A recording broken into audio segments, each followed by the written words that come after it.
కర్నూలు పార్లమెంట్లోనే 7 అసెంబ్లీల్లో అత్యంత వైభవోపేతంగా జరుగుతున్నటువంటి గంజిల్ల బడే సాబ్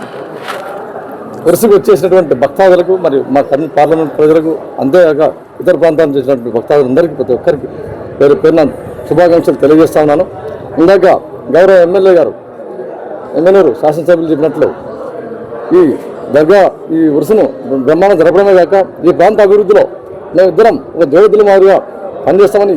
ఎలక్షన్లో మేము ఏ విధంగా మీకు హామీ ఇచ్చాము అందులో భాగంగా ఖచ్చితంగా మీకు రాబోయే రోజుల్లో, ఎందుకంటే ఇప్పుడు వస్తూనే అందులో రోడ్డు విషయం చెప్పారు సార్, నీటి విషయం చాలా కూలంకషంగా చర్చించుకుంటాం సార్. మనకు ఎందుకంటే పూర్వోదయ పథకం కింద ఆ పథకం కింద ఖచ్చితంగా ఇక్కడ ఈ చెరువు నింపితే ఈ ప్రాంతవాసులంతా వాళ్ళ జీవనాడు అదే అని చెప్పారు కాబట్టి ఖచ్చితంగా ఏదేమైనా కూడా, ఎందుకంటే ఈ కూటమి ప్రభుత్వంలో సాధ్యం కాబట్టి